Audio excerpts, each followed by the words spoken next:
Assalamualaikum warahmatullahi wabarakatuh. Alhamdulillah, alhamdulillahi rabbil alamin. Assalatu wassalamu ala asyrafil anbiya'i wal mursalin wa ala alihi wa sahbihi rasulillahi ajma'in. Amma ba'du. Dewan Hakim dengan tinta kejujurannya yang kami muliakan, para peserta syarhil Quran yang berbahagia, hadirin wal hadirat sebangsa dan setanah air yang kami banggakan. Oh, diantar diri terus mamanya. Segala puji bagi Allah Subhanahu wa ta'ala. Tiada kata yang paling indah kecuali rasa syukur kita hanya kepada Allah Subhanahu wa ta'ala yang maha pengasih, yang kasihnya tak pilih kasih, yang maha penyayang, yang rasa sayangnya tidak pernah terbilang kepada hamba-hambanya yang beriman.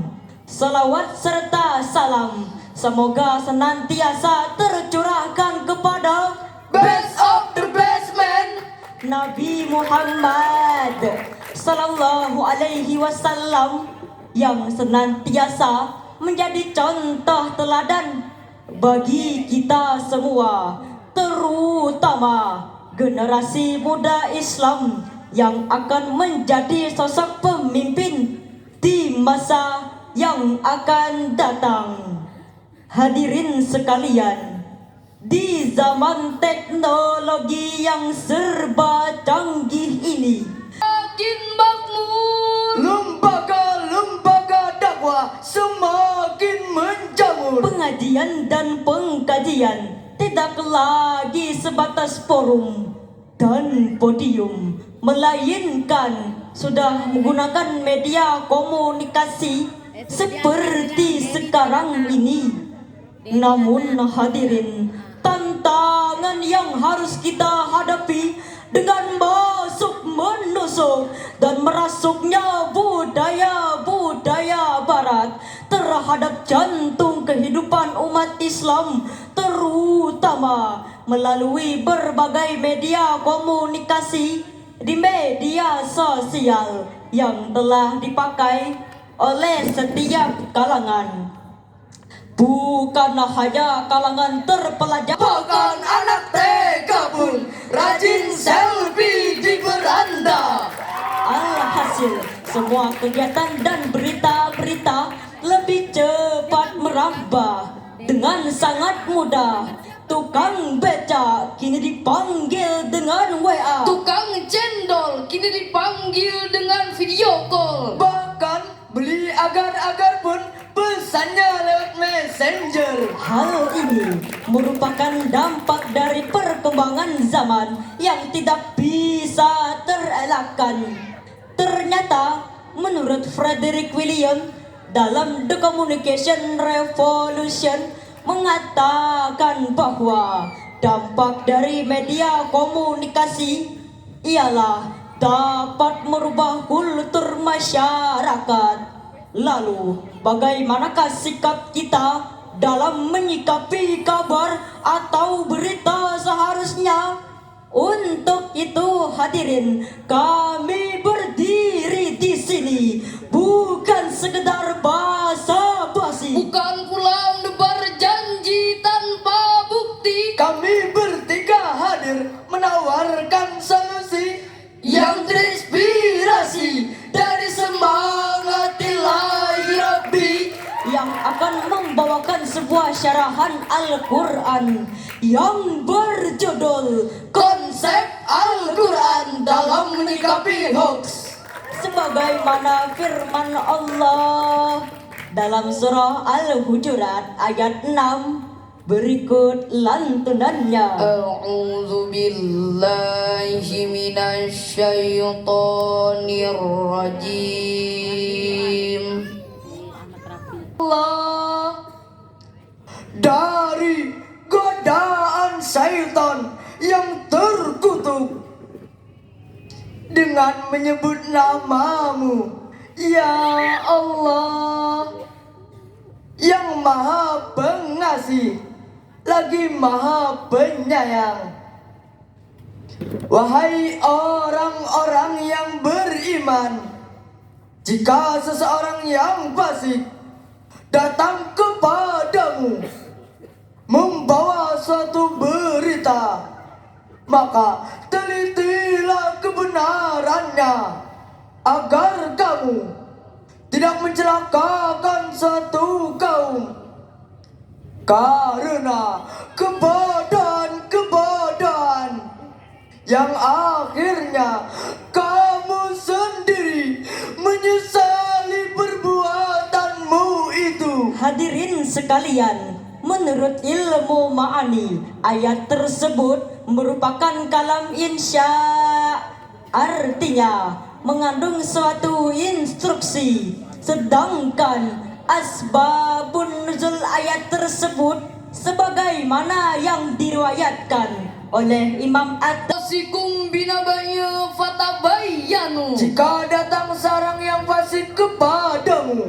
membawa suatu berita, maka bertabayunlah. Dalam ilmu komunikasi, tabayun artinya melakukan investigasi, reporting, melakukan cek and recheck, memilih dan memilah setiap informasi yang kita terima.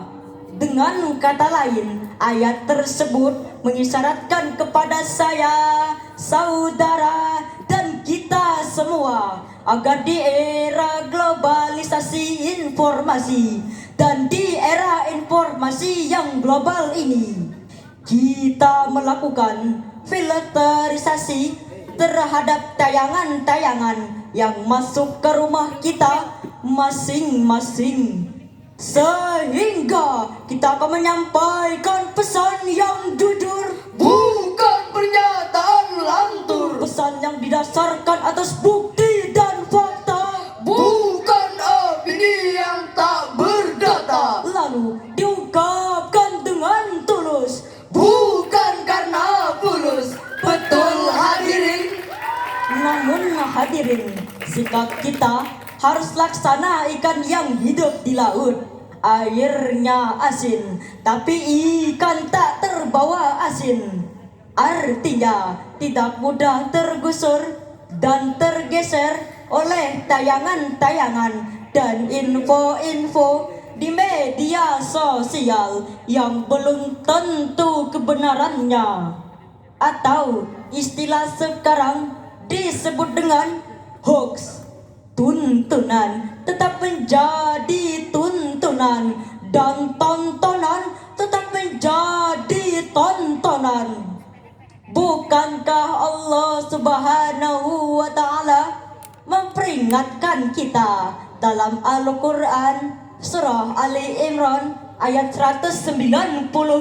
Tertipu oleh kegiatan orang-orang kafir di dalam negeri, itu hanyalah kesenangan sementara.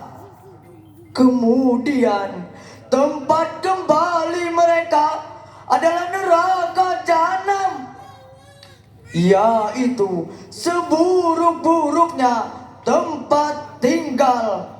Maha benar Allah atas segala firman-Nya. Hadirin, di kawasan Timur Tengah adalah dampak dari akibat virus hoax yang disebarkan melalui media sosial saat ini. Dalam rangka menghadapi era globalisasi informasi dan komunikasi yang banyak hoax tersebut, kita bukanlah hanya dituntut untuk mencetak orang-orang pintar, teknokrat brilian, politikus handal, tapi kita juga